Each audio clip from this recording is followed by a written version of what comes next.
Hello everyone, welcome to my little workshop about printing on clay.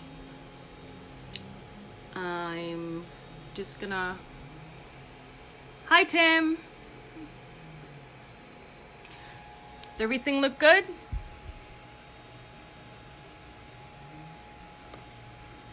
Alright, I've got my... Everything works. I've got my tablet so I can see what I'm doing and see the comments. Gonna wait until we have a few more people here, but in the meantime... Hi Lisa! If I haven't met you before, nice to meet you. While we're waiting for some more people to join, I will show you some of my work. Hi! And just so you can see what I'm working on. All the work that I'm going to show you now, I have with me to ClayCon West in Utah. So I'm going to turn you around. There we go. So here's some of my work. This is what I make. I'm a sculptor mostly, even though I do make some functional wear as well. Oh, a lot of different places. Cool. Kentucky. Welcome. So, here's a few little creatures. Michigan joined. Nice. And there's a bit of a delay between you commenting and me seeing your comments, so don't worry if it takes a while before I see it. So these are sort of like, I call them porcelain or stoneware dolls or puppets. They are, you can see how they're made of found objects and clay. So the body's clay, head's clay. On this one, the head is clay. And I use my printing method that I'm gonna show you today to print details on these. I have some things in common as far as my technique is concerned with both Dusty, who you might have seen the other day, with the washes, and also with Tim Kowalczyk as far as the printing goes. And I think both him and I agree on that. We kind of make junk, garbage, and we like that. So here's some details. As you can see, you can get pretty good detail with the method I'm gonna show you. And I tend to print on textures. So this one has a pretty decent grooves to it, and it's Estonia. Hi Estonia. Canada, all over the world. This is so cool. Even though the reason for this week of online workshops isn't the most cheerful one, this is a really cool thing. I'm really happy to be part of this. Well, junk, but in the best possible way. I don't think trash and junk and garbage is necessarily a bad thing. It's also a comment on how things are considered, what's considered art and what's considered beautiful in society and the values we have today. I'm a prop maker as well, so I make puppets that are not clay too. These kind of inspired my clay ones. These are paper mache and were used in a theater piece. Here's another one. Oh, there's my sign. Here's another little one. I made this before I saw your robots, Tim, but I mean, I guess he's pretty much like your bucket heads. He was in a production of a very dark version of the Pinocchio story.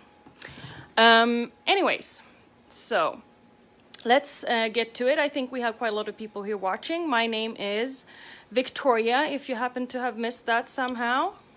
Hi. And I will be showing you how to print on clay. Also, I want to start with apologizing if you hear some whirring sounds in the background.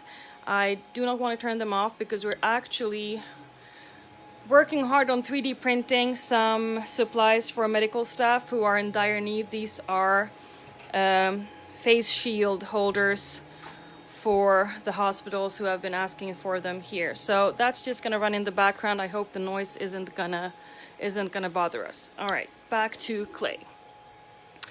Let's see. We're gonna set you down here. This is really good. I'll probably reorganize that a little bit later. All right, so I'm gonna just keep on showing you things, and I might not answer all questions while I work. I'm gonna try to do it mostly in the end. So because we only have an hour and we don't wanna miss out on anything. So I want to show you as much as possible. So what I'm going to be showing you today is a very basic technique where you make your own templates using a regular laser printer. So no fancy machines, just a regular laser printer. Now I'm going to connect my phone so I don't run out of it. There we go. A regular laser printer, nothing fancy at all. It doesn't have to be a special brand. It doesn't have to be anything in particular. It just has to be laser, so it cannot be inkjet. What the templates look like is like this. I print them in whole sheets, like so. Here's one. Here. So I print them in whole sheets. This is one sheet of paper. Of course, you can make a lot of smaller images. You don't have to make a giant one like this one, but in this case, size really doesn't matter. And then I cut them out and I use them to color with some underglaze, and then I can print them on the clay. People ask how it's basically, let's take it from the beginning. It's basically what I'm doing is I'm making a wax resist. So these images that I print on a laser printer, they work as templates because the ink, or rather the toner, which as you may know comes in like a powder in a container that you can put in and you have to refill it occasionally in your laser printer. Now that powder is actually partially wax with some pigments or stains in it. What the laser printer does is that it heats it up and melts basically the wax onto your paper. I don't know if you've ever noticed that when you print with a laser printer, the paper comes out warm. Same with most of the photocopying machines. The paper comes out warm. That's because the wax is melted onto the paper. So because the wax is melted onto the paper, it also resists the slip. Because slip is essentially clay and water. It's like painting on a piece of paper with a wax crayon and then painting with watercolors on top. You've probably done that in kindergarten or something. The slip just doesn't stick where it's black. Well, so the image, for example, when I start doing this, I might start with a photo. I start with let's say this photo. I use this one. You see how it's a regular black and white photo. The first thing I did was that I flipped it. I mirrored it, because if a picture has any writing on it or letters on it, then it's going to be, when you print it, you have to turn it around. Otherwise, it's going to be backwards. I think both Tim Kowalczyk and Dusty and several people might have mentioned that you need to flip it when you print with a paper like that. If it doesn't have any writing on it or anything that matters, if it's left to right, you don't have to flip it. But if it does, like this one, I started out by flipping it. And then, so you see this for you, it looks like it's right side, but it's actually, if you look at this one, that one is backwards to you, but this one is right side, because it's you know, it's how the camera flips it and stuff, so it's a little confusing. But when you make your images, make sure to not have it shouldn't look correct when you print it. It should look backwards when you print it. So at first I flipped it, then I increased the contrasts, and I used the function on in Photoshop. You can do this with many online resources nowadays. I'm used to Photoshop, so I use Photoshop, but there's plenty of like posterizing or other apps online and filters that you can use on your images to make them look like this. So you start with your image. You can use with very simple things, like this one is a super simple drawing, and this one is from the photo I showed you. So you simplify it. I use something that's called posterize in Photoshop, and fiddle around with that a little bit. I don't want to talk too much about exactly how to make these, because I want to show you what you do in the next step. It could be a whole separate workshop where I could show how I actually go through the steps of making the image look like this. But you will be able to do it with super simple things where you don't have to do that many settings. You can even just draw things on your iPad and print them, and then you're done. So we start out with this. Make it into that. So simplify your image. There can be some detail. You don't have to get rid of all the detail, but simplify it. It can only have 2 tones, black and white, no shading. That's the important part. Black and white, no shading. If you have a setting on your image, on your software that you work with, that you can set it to 2, just black and white, then that's what you want. After that, because as I said, the slip will stick to the white areas. The black areas will repel the slip. So if I painted on this one, I would paint, you see, because the image that I print, I want it to look like this image here. Like this is a print on the clay. So you see, same image. And you see how this was how I started out with an image like this. But I have to invert it. I have to invert the image so it comes out like that. Because the slip is only going to stick to the white areas, right?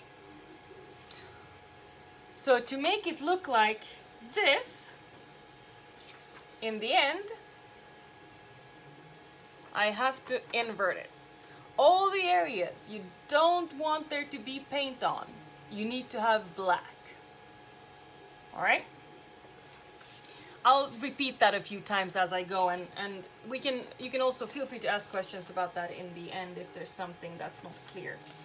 Put those away. So with this one, like a negative, it's exactly, so you need to start out with a negative. That is exactly what it is. So with this one, because I want to fill out the lines of the octopus, of course, thank you, Tim. Yes, my name is Claytastic Victoria on Instagram. So with this one, I just fill out the lines, and I will show you that. I think that's the first thing I will do, just so it gets a little bit, it needs to sit for a little bit to dry before I can actually print it. And I wanna show you guys what I do and how to print. So I'm gonna move some things here, and I will need that. I don't need that. I will show some more examples. All right, I'm gonna move you down a little bit so you can see better.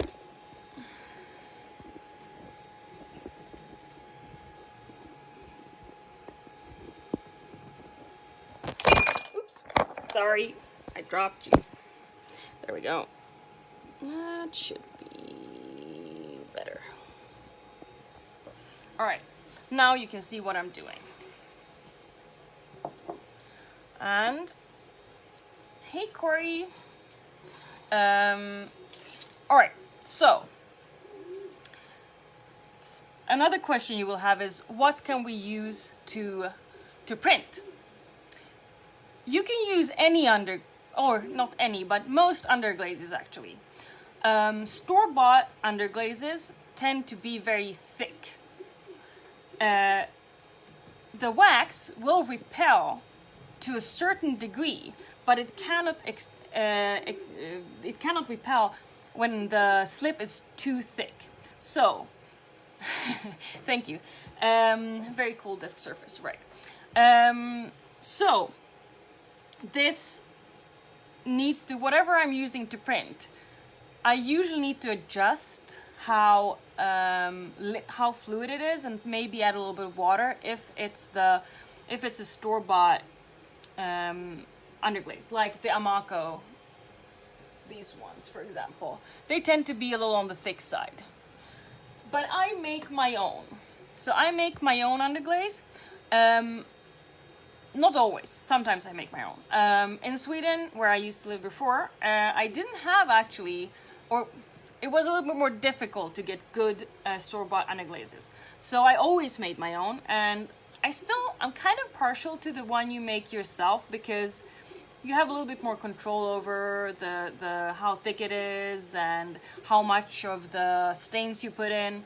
And the thing is, with the store-bought ones, underglazes are made to be applicable with paintbrush. So they add some things to it that make it stay wet longer.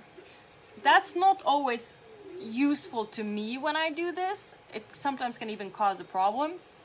So I kind of like to mix my own. I will give you the recipe after I've painted this, because this, as I said, needs to dry, so we want to let that sit while we do other things. Here's my little jar of my mixture, which I will tell you what it is in a minute. It's a very, very simple mix. I use paint brushes very regular. There's nothing really special about these. They're not super expensive or anything. These are like things, yeah, glycerin added in these wouldn't be helpful, because glycerin would make whatever they add glycerin sometimes in the store-bought ones, if that's what you mean, but glycerin added to a slip would not be helpful in this case, because it would make it stick even to the black areas. So you don't want anything like that added in your slip. If you have that added in your slip, it might not work with this method. This needs to be clay and water and stain only, basically. That's why some store-bought underglazes don't work with this. You just have to try whatever brand you have and see if it does what it should. Sometimes it does help to just dilute it a little bit more. Anyway, these are the paint brushes. They don't have to be super small. As you can see, they're pretty big. Even the biggest one works really well. I'm gonna use the medium one now. And as you can see, the details on this, if you compare it to the paintbrush, the details are pretty fine. That's not gonna be an issue at all, and I will show you why. So I'm gonna actually take my paintbrush and dip it in water first. I don't want it to be dry when I start, because what I want is for the slip to flow. I'm not actually painting the template so much as I'm letting the paint flow from the paintbrush to the paper. The white areas attract the slip. The paintbrush wants to let go of the slip. So I'm gonna dip my paintbrush here in the slip, and I'm gonna leave. I mean, there's quite a lot. Oh, sorry, I want it like almost to be a little drop at the top there. So I'm not taking too much of the slip off, but make sure you stir it before you apply. I'm gonna hold this up a little bit here so you can see. I want it to bead on the template. Can you see how that's like beading? It has like a surface tension on there. So I'm not really dragging, I'm making sure not to drag the paintbrush. I'm filling it in like that. And I want it to like sort of bead like that, because when it dries, and you see, I don't really have to stick to the inside the lines, because it just doesn't stick to the black areas. And I can even do these little ones. I can drag the paintbrush just over them and it only sticks in them there. Oops, drop the paintbrush. Okay. So I'm gonna keep filling this out. Remember, don't drag the brush. I'm only holding the tip of the brush so it touches the white area and the slip can stick to it. It does not want to stick to the black. So just remember when you make your templates, and you can, as I said, there's like all smartphones and iPads. You can even draw. You can they have like very simple little drawing software in them, and you can use that.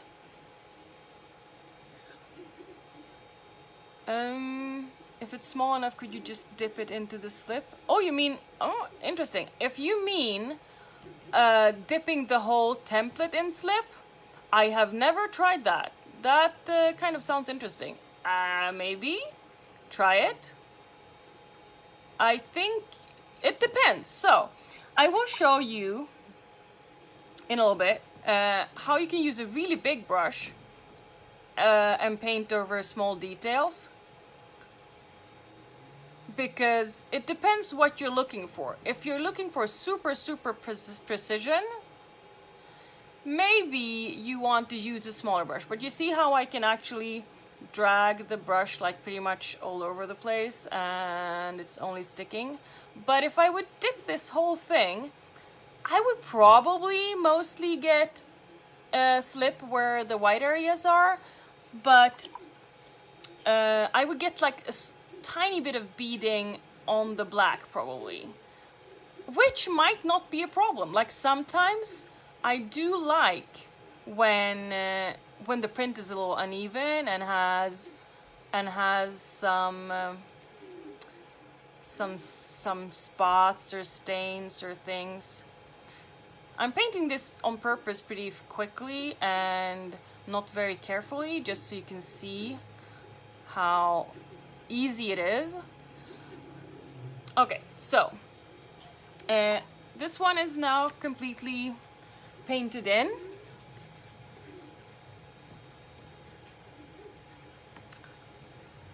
And the slip, let me grab a spoon over here and I can, it's difficult to say exactly how thin the slip is, but I would say heavy cream is probably, okay, hang on.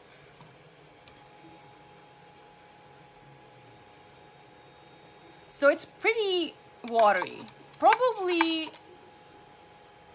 thinner than you thought. It's like heavy cream. But it's not really, it's more like a thing, no specific kind of paper. This is any kind of printer, white printer paper, whatever you use to print, doesn't matter.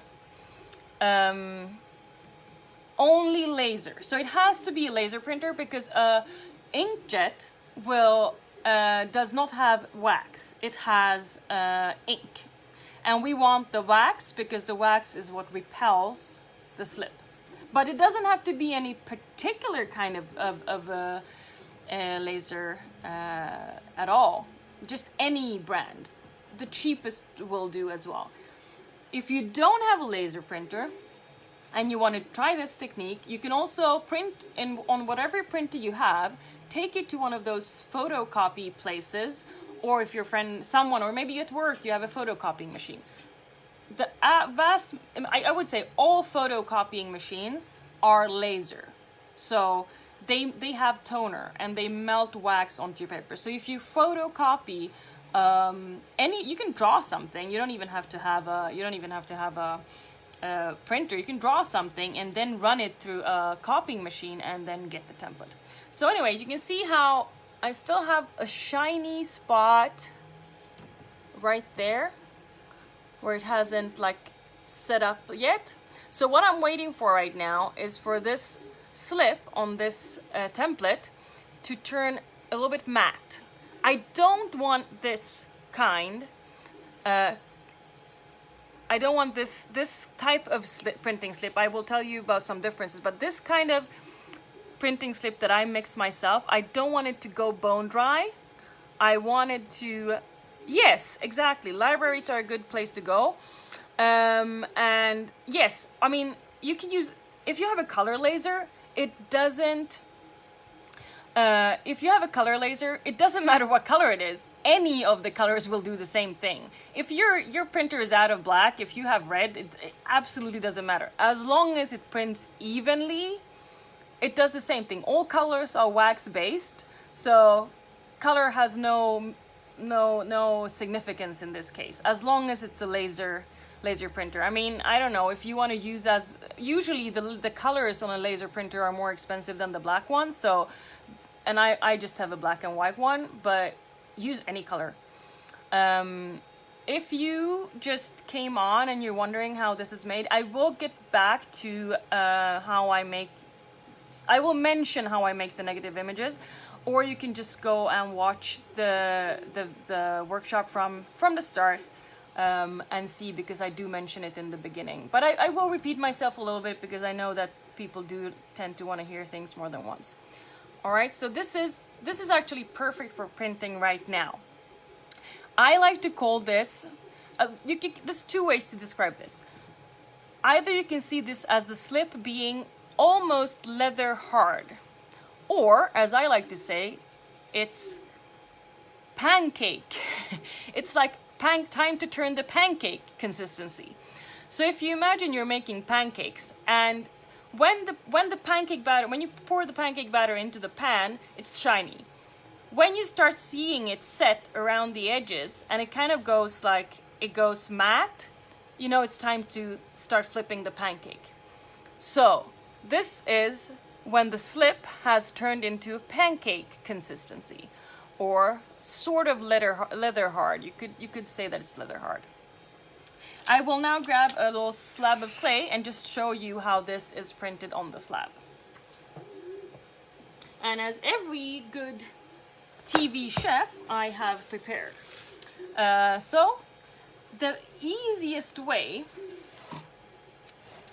the easiest thing to print on is a fairly almost leather hard piece of clay. Like, it can be pretty moist. It's a good thing if it's pretty moist. That's the easiest thing to print on. I will tell you how to print on different kind of stages of clay, but here I just have a random, actually a slab of clay. Oh, maybe I'll use this one. I'm gonna switch. Use different. I'm gonna use this one, the less wet one. There we go. This is actually a little bit drier, and I will use this for the first example. And it's also somewhat smoother. So, okay, so you have your little slab.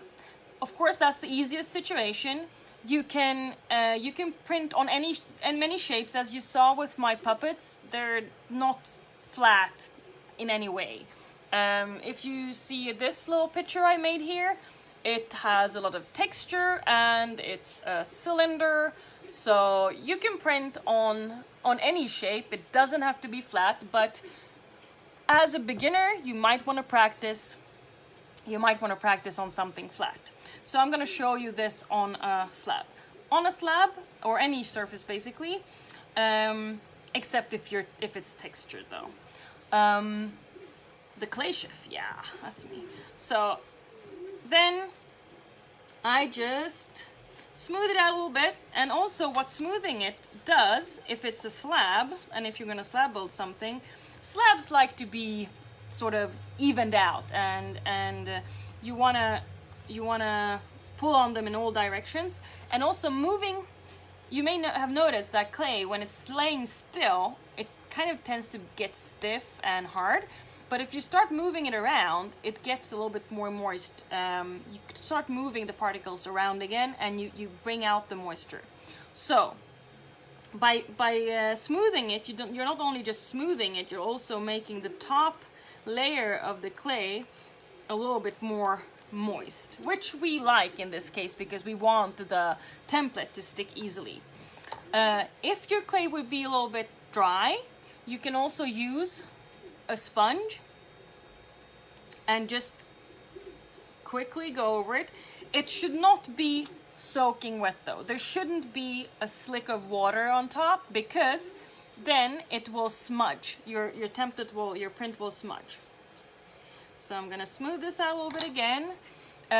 If your clay is a little bit harder, you can actually work up like a little bit of slip on the surface, as long as it is not. You can also spray it with water, but let it sink in or dry a little bit.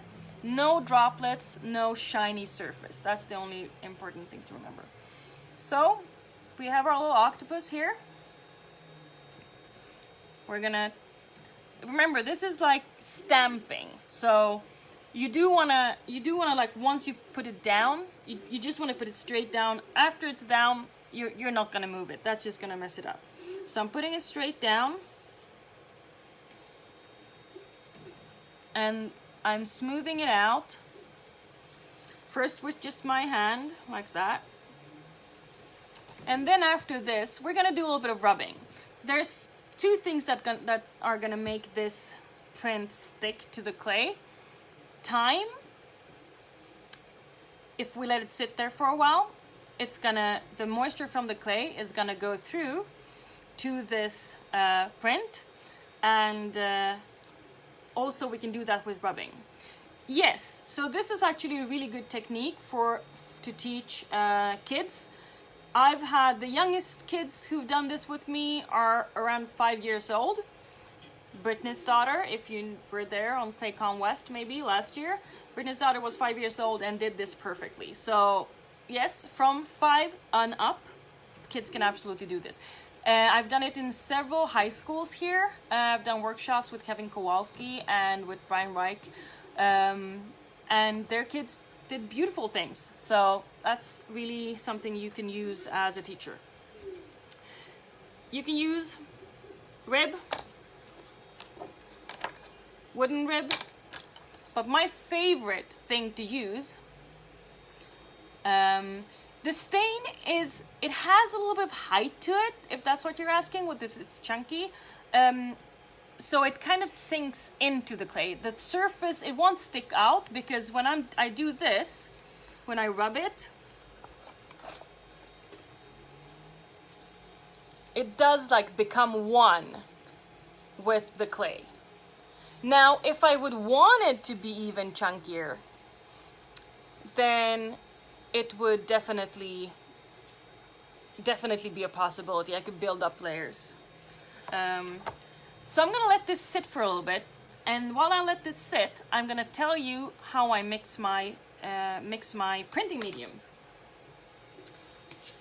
Now this is gonna be backwards to you, but I didn't wanna write it backwards, so I think you can still, like, I'm gonna put it here, and I'm gonna talk about it at the same time. And you might wanna, you can at least see what it says, even if it's sort of not the right way around. But anyway, so what I change this a little bit again. Alright, never mind. So anyway, so what I make is I make a slip that consists of half to 1 part mason stain. Now the parts I'm talking about, they're in dry weight. So let's say that 1 part, and I'm gonna be maybe a little annoying to some people here because I will be metric. I will do this in grams, but I do think that most potters actually, even in the US, and I'm noticing this more and more, are starting to use metric when weighing glazes, and especially small batches, because it's just easier. So let's, for an example, say that 1 part of this is 1.5 to 1 part. So half to 1 part mason stain. Now why am I saying a half to 1 part? Because different brands of mason stain are not equally potent. They don't color the slip equally. This I can't say which one will work best for you. I would say if you have some stain and you want to test this, try it with half a part. See how strong color you get. You can always add in a little bit more of the stain later. So half a part to 1 part mason stain, 1 part china clay or kaolin. It's the same thing. It's just that it's the different names depending on where in the world you are. But china clay or kaolin, and half part feldspar. So this is actually, you could say that this is a very matte glaze. It does have a little bit of glaze materials in it. The glaze materials, the feldspar, helps it to be a little bit more forgiving. Thank you. Thank you for writing that out. And the feldspar, which makes the stain actually melt a tiny bit without becoming shiny, helps it be a little bit more flexible as far as working with different kinds of clay. You could do it with just the mason stain and the china clay, but I've found that adding the little bit of feldspar, and it can be any feldspar. Yes. So now that's why someone asks here if what happens, well, if they put their stain too thickly or too much stain, then it tends to pop off the pot. Yes, so this is why I'm saying half to 1 part, because some stains, it's just too much to put a whole part. It's not gonna work. But I've found that I would say like 80-90% of all the stains I've tried, this mix works. So especially with the half part mason stain, 1 part china clay or kaolin, and half a part feldspar. I think it's the feldspar, or I'm pretty sure. It's also the addition. In a normal slip, you might just put your whatever clay you have and you put your stain in it. But because this has the feldspar in it, the feldspar actually helps the slip stick to the pot. So I've successfully used this recipe, and an example of this, so in dry weight, if I would mix this up, what I usually did, my go-to recipe, which gives you about 100 milliliters, is 30 grams, 15 to 30 grams of the mason stain. I usually did maybe 20 grams, but you can play around with how much of the mason stain you want, and maybe it depends also on color. Maybe you want your printing slip to be a little lighter. So let's say we're starting with then half a part, so 15 grams of the mason stain. We're doing 1 part of the china clay, which would then be 30 grams. And then we add half a part of Custer feldspar, or any feldspar, maybe whatever you have. It doesn't really matter. So, and then you put that in a little cup, the dry ingredients, and you add water. You add about as much water in weight as you added dry ingredients. So about 50 milliliters. I usually add a little bit less to start with. I add about 50 milliliters, so half a deciliter of water on top of my dry ingredients. You can probably do 60 as well, it's not going to be a problem. Add it on the dry ingredients, just like when you're making a glaze, and let it sit. Don't start stirring it at once, because then it's going to get all lumpy and annoying. Put the water on top of it, forget about it for a few hours, and then get back to it. Exactly, that's correct.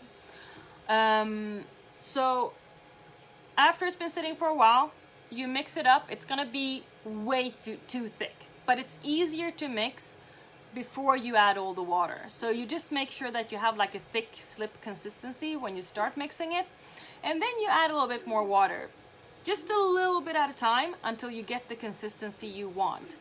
Now, if you're painting in very large patterns, like super big prints, like do I have something that's super big? I don't have anything that has large areas, I think, to show you. But if you can imagine, if you have something with like a lot of white areas, like big white areas and smaller black areas, then you might want something that is a little thicker. But if you're doing super fine details, you will want something that is a lot more liquid. So I want to be able to show you some more things, so I'm just gonna keep doing this, and you can also send me questions about the slip, and you can go back in the video and you'll probably you can listen to it again. So this was pretty simple. Now I'm gonna say the same thing as Tim said in his video. You don't want to be too impatient now. You don't want to rip this off like a band-aid. I'm gonna start by just opening a part of it like this. I'm not ripping the whole thing off, because you can see how I still have a little bit of the slip stuck to the paper here. If I put this back, I can keep rubbing and get more of that to release. All right, so I'm rubbing it again, and then I can lift. Now, I don't always want it to be perfect. I like when not all of it sticks. So you see, I'm peeling this off. Yeah, that looks about good enough for me. There we go. Whoop. So here you can see, this was a super quick, and as you see, it's pretty clear. It doesn't smudge. You can get fine details, and it doesn't get simpler than this. You really don't, like, there's many versions of this method, and this is what the template looks like after use. Now the drawback of this is you only get one use out of each template, because after this has been in touch with the clay, it's not water repellent anymore. So this is just for throwing away. And it's super easy. You don't need any like gum Arabic. You don't need any special printing materials. Yes, absolutely. So I use the Amacos, the velvet, yes, these. The velvet underglazes. I use these as well. So any kind of ingredients for this slip that I make, you get at your clay supply store. They have it. Feldspar is the most common thing, except for silica and kaolin. Feldspar, you can ask them, Custer, or whatever they have that is their like standard feldspar, you can use it. It doesn't matter. Any clay supply store. All right, so this is super easy. You can do this, of course, with any color, and you can do it with other brands than just your homemade. Now, the difference, yes, you can layer as many colors as you like. So here you can see how I've layered. This is a black print with a yellow black background. here on the B, I have white and yellow and black. Yes, you can layer. If you go back to the beginning of my video, you can see the puppets I make. There's a ton of different colors layered there. Now, the difference with the Amakos and the one that I make myself is that the Amakos have this additive that makes them dry super slowly. They also stick differently to the paper than, you saw how easily this released from my paper, from the one that I printed. Now, the Amakos tend to be a little different. I need to use a different method for them. I love them because they're the beautiful colors. They're easy to buy. I don't have to have a ton of supplies to mix my own, because here in the US I don't really have like a studio. I'm in my apartment, so I need to do it differently. I will show you what I do with the Amakos. Get this out of the way. So with the Amakos, I pre-paint. The Amako underglazers need to dry on the paper before I print with them. I just want to show you. So this is the next template I will show you. Looked like this. This person might seem familiar. And I painted it already and let it dry.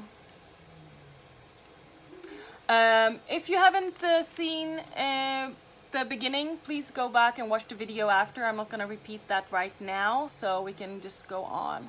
But please go back and look at it from the beginning. I will explain all of that in the beginning. So this is what it looks like. Now, you see how it's got dry underglaze on here. The printing slip that I make, the simple one with the 3 ingredients, it doesn't want to stay on the paper as much once it's dry. It tends to want to flake off if I even like touch or bend the paper. But this one, the Amako underglazes, I can paint them on and they're pretty good at sticking to the paper, which is not always necessarily a good thing, but I just have to do things differently. So I've painted this already. Now this is dry. This would be a lot more difficult to get to stick to the clay as it is. And I see I have about 15 minutes left, so I'm gonna show you this this method pretty quickly. I'm not gonna go. Yes, it's a very good question about what software I use. I'm not gonna go into that because that would be a whole different workshop, which I might actually do at some point. I can explain it, but then I would want to hook up my phone and everything differently so you can follow what I'm doing on a computer screen. But I use Photoshop, but you can use a ton of different things. So I have Mr. Bowie here, and with him I'm going to use a different method that I call the sticker method. For that, I need a piece of newsprint, like so. I'm gonna rip out a piece that is slightly bigger than my template. It's not. This part is very much not rocket science. I'm on this blank paper here, or I mean, it's not blank paper. It's, you know, the things they throw tons of in your mailbox and you're annoyed with. Those can be used for this. I have my Talenti jar, naturally, full of some nice B-mix slip. I use B-mix clay. Doesn't matter what clay you use. This works with any clay. I've used porcelain, I've used earthenware. It works with any clay. Of course, if you're making earthenware things, you need to make sure that the stains are for that as well. I mean, you actually have a better selection of colors if you use earthenware. Even if today with the Amakos, you can basically get any color that you want. So this slip, see how it's pretty thick? It could be a little It could be a little thinner than this, but this is pretty good. So now I could paint this straight over Mr. Bowie here, but I'm not gonna do that. I'll show you why. This slip I'm painting on, I'm making a sticker. So this is a clay sticker. So I'm filling this, and I'm just making sure it's slightly bigger than the area of my print. And in this case, I want the edges to be sort of like a sticker. So I want it to be a little bit thick. So, all right. And so now I'm gonna do something that may seem a little confusing. I am gonna take Mr. Bowie here, and this is a pro tip. On the back here, I've drawn a little arrow and written which side goes up, because once you stick this to that piece, it might get a little confusing which is up and down here. And once you want to stick it to your piece, you do want to know what's up and down most of the time. Okay, so Mr. Bowie goes on the wet slip here. What? What's happening? Okay, so I'm sticking Mr. Bowie here to the slip. And I'm taking a pair of scissors, and I'm gonna cut. I'm gonna cut all the excess off here, around. So, and I'm doing this while it's wet, so it's not like I'm letting this dry at all. I'm cutting, getting rid of the part that I don't need. And you can see how the moisture from the slip is wetting the print. Hi, Stacy. So it's kind of wetting the print, so I can this one I could actually obviously see what it looks like from the back. Okay? Now I'm putting Bowie side down like that. And I'm gonna use a little bit of water on a sponge on the back here. I'm putting a little bit extra water on the back of the newsprint. That's actually gonna make the newsprint easier to peel off, because the side we have up now is the back of the print. All right, it's the back of the print. So this I'm actually gonna use. I have here a jar that Andrew Linderman gave me. He made this when we were at ClayCon West in January, and I'm going to show you. I'm going to print Bowie on this jar right here. So, okay, the back here I wet it, and I'm gonna find. This is, you know, sometimes it can be a little tricky, just like when you're doing a sticker, to peel the top layer off without taking the bottom layer with you. Okay, here we go. So I'm lifting the newsprint, carefully peeling it back, and because I wet it, it's releasing pretty well from the layer underneath. So we made ourselves a Bowie sticker.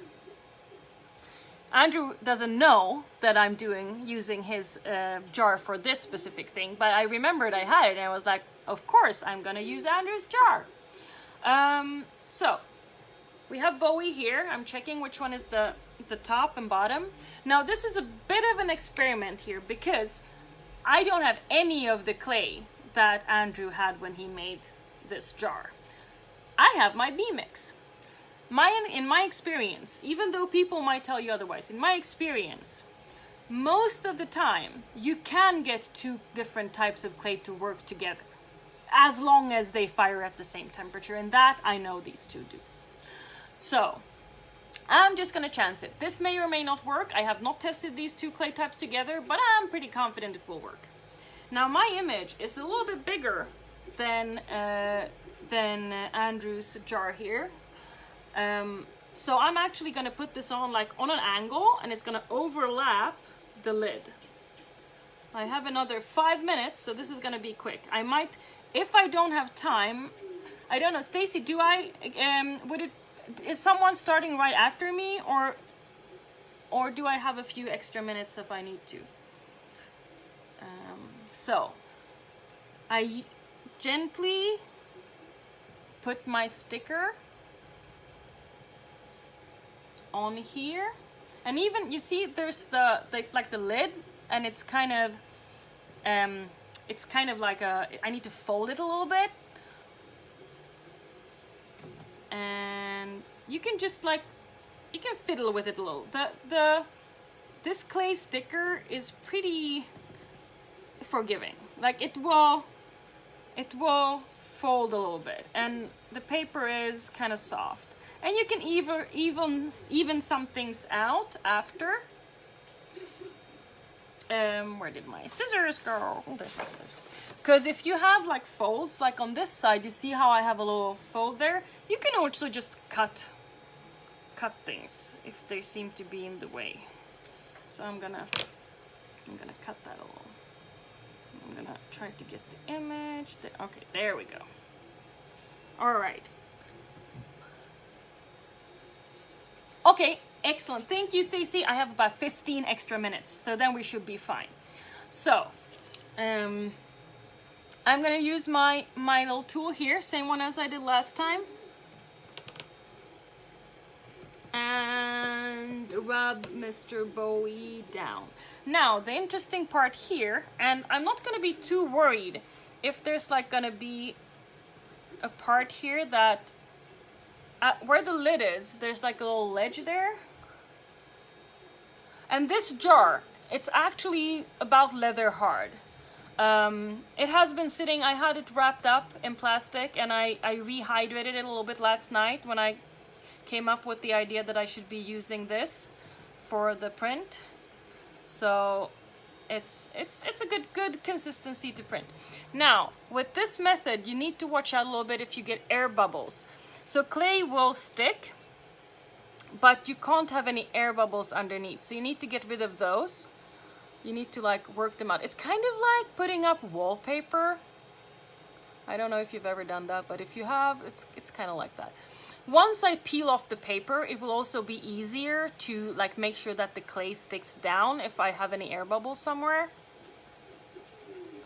So let's see, I'm gonna work this in here. And after I peel the paper off, sometimes I go over it with just a blank piece of paper to even things out. And I'm also not that bothered by not all of the image sticking. I like that it looks a little weathered and worn.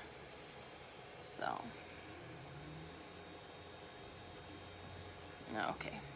okay, let's see if this is actually sticking, or if I need to, or releasing rather, or if I need to rub it a little bit more. Let's see if I can grab the... So also with this technique, some of the black of the wax will stick. It doesn't matter, it will burn off in the firing. The image will turn nice and clear, and all the black gunk that will be stuck around it now will disappear. Okay, so here we go.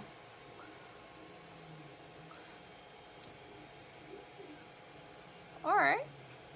The yellow is a little stubborn. The thing with these Amako ones is that different colors behave a little differently. For some reason, this yellow is a little more like, it gets sticky when it's rehydrated and doesn't release as well from the paper. But on the other hand, it's pretty strong as far as pigments are concerned, so I'm not too worried about not all of it sticking. There's enough there to do what I want it to do. But you can see how the black and the pink, you're welcome, the black and the pink, and I've got some paper sticking here, but that also doesn't matter, that will also burn off. So I'm gonna peel this as best as I can. I might need to do it in several pieces. I have this wonderful tool. This is one of my absolute favorite tools. It's a Dolan little knife. It's the one that's called 220C, and it's the best thing I've ever had. It's so good to use for different kind of things. Okay, so this, cool. It's coming off. Oh, it's releasing nicely. See there? It's just the yellow that for some reason just wants to misbehave. And that's fine. All right, there. Keep peeling. If you have a little bit more time than what I do now, no, so I wouldn't leave I've actually tried that. You could leave the paper on, but what I've noticed is that if you leave the paper on, the surface kind of becomes a little bit uneven. Like it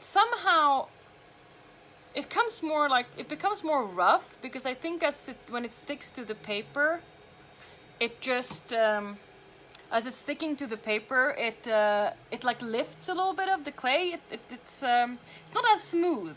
So I like peeling as much of the paper off as possible. And usually, so if you wait a little longer than what I did now, because I want to show you what this looks like, if you wait a little longer than this, you can actually peel it off easier sometimes, because you can also dry the surface a little bit with a hairdryer to make it easier so it doesn't rip.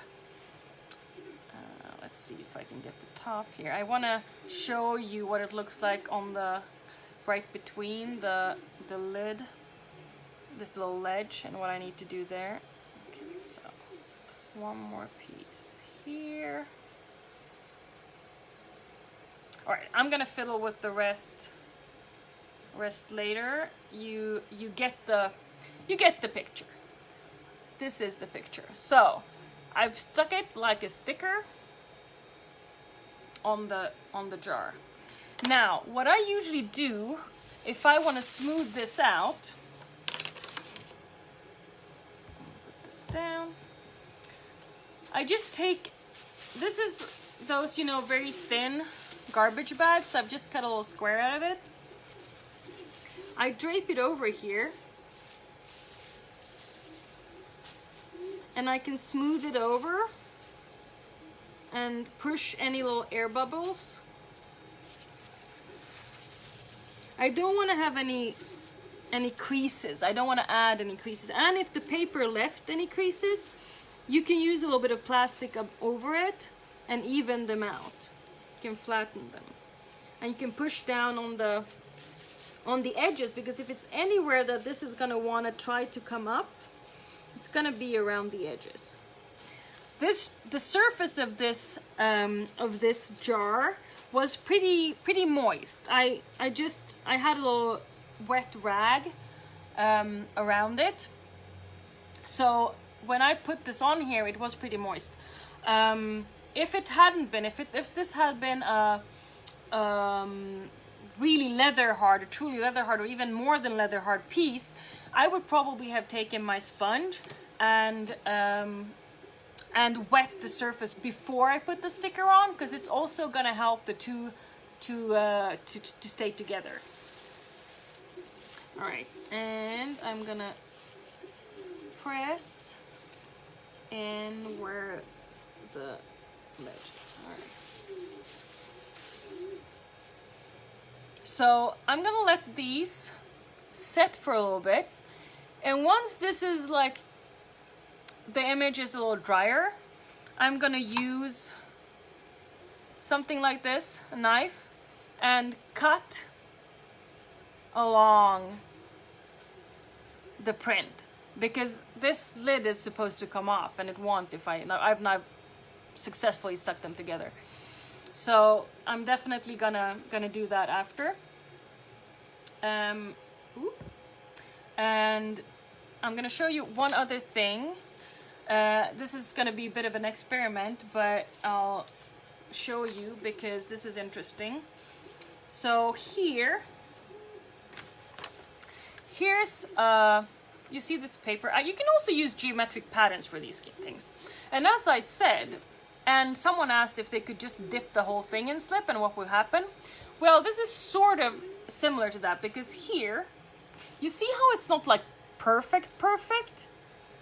It's because I've used a pretty big paintbrush to paint just right straight over these dots. Sometimes a little bit of the slip sticks to the black, and I don't mind, because I kind of like what that adds to this pattern. So what I'm gonna do now is I'm gonna just cut a piece of this out, because I want to decorate the lid as well. And I'm gonna cut a piece of this out. I'm gonna try to put some slip, like I'm gonna rub the surface of the clay so I get a little bit of slip there, and I'm gonna try to get these little dots to release. Thank you all people. I'm glad you enjoyed it, and yeah, I wish we had more time, but I guess I'll just have to do a little bit more of live streaming with longer live streams. So I'm just gonna cut a little piece out here. I want to get quite a lot of the colors here. Let's see, how much do I need? I need maybe that much.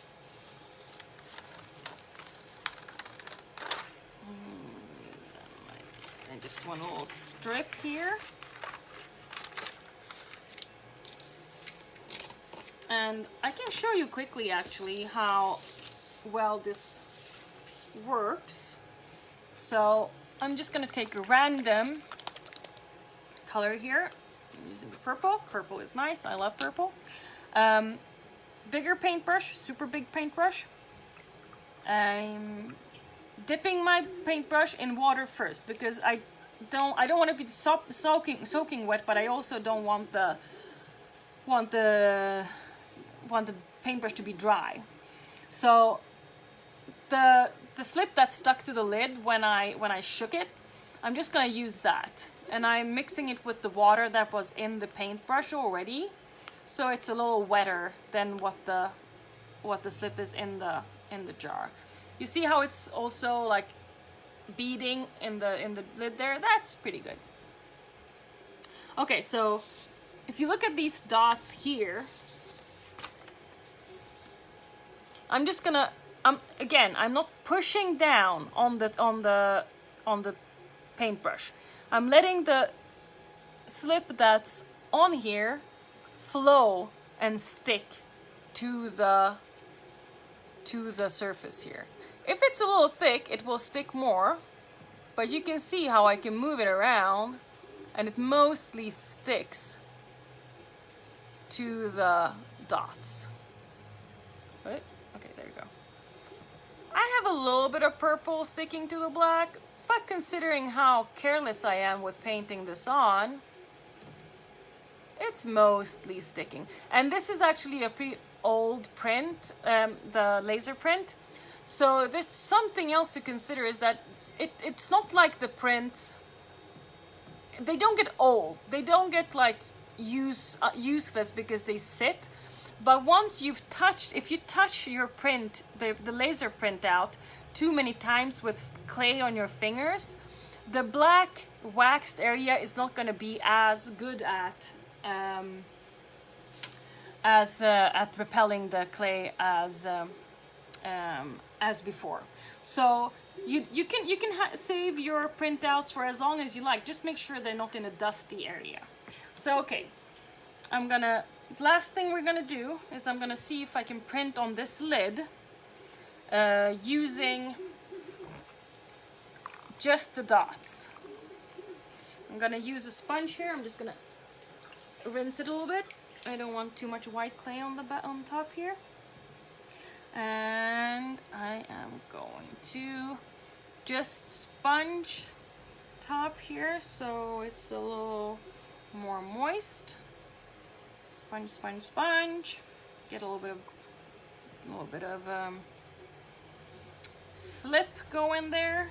This jar has a little bit of grog in it, so it does bring out the grog. I don't think that's a problem. I'm gonna put the, all right. Ideally, the perfect thing here would have, if I had clay, or I mean slip, the same color as the clay, but I don't, so I'm gonna do this instead. And now I have this. This is dry. This is a Mako, and you need to let that dry on the paper first. I'm just gonna put this on here. I'm gonna set it down and see if I can get some little dots to stick without any slip in between.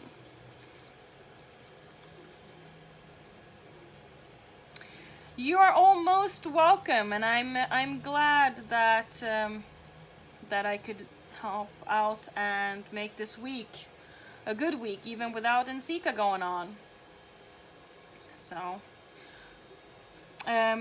feel free to ask questions. We have about 5 minutes left, and then I really have to get off and leave other people some time. No, it's not. Well, you could probably make it work on Bisque. It would be a little trickier. I'm not gonna say it doesn't work because I haven't really tried it, but I think it's not ideal for Bisque. This works best on raw clay. So let's see if it's releasing at all. I don't know if it is. Yeah, I mean, Tim and I do some things very similarly and some things very differently. All right, there you go. It's working. See? Where? Little dots. All the dots. Oh, Norway. Hello, Norway. Hope you are doing well. Yeah, this works. I'm not even going to be bothered to put this back and rub more. I'm going to be happy with how much that released. Thank you, Stacy.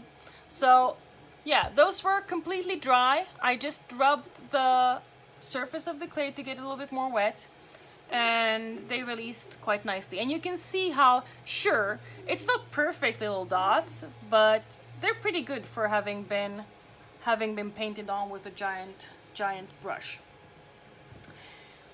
Any more questions before we log off?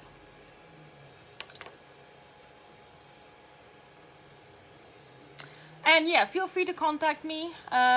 You see Stacy Shade there on Instagram, and I'm mostly on Instagram. I don't have a website at the moment, but feel free to contact me there and follow me there and ask things. I will answer, and I might start doing a little more live streaming. I was one of the more active potters on Periscope back in the day, so if you did watch Periscope, then you might have seen me before. Then I had my workshop and studio in Sweden. Now I'm in the US, in California.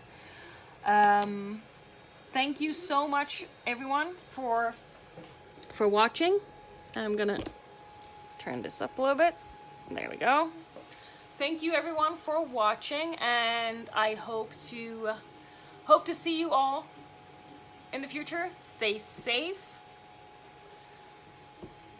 This too shall pass, as they say, hopefully. Probably not as soon as we hope, but it will be, things will get back to a more normal life eventually. Stacy shared my Instagram previously. Please go back and watch it there. Be well, folks, and start printing.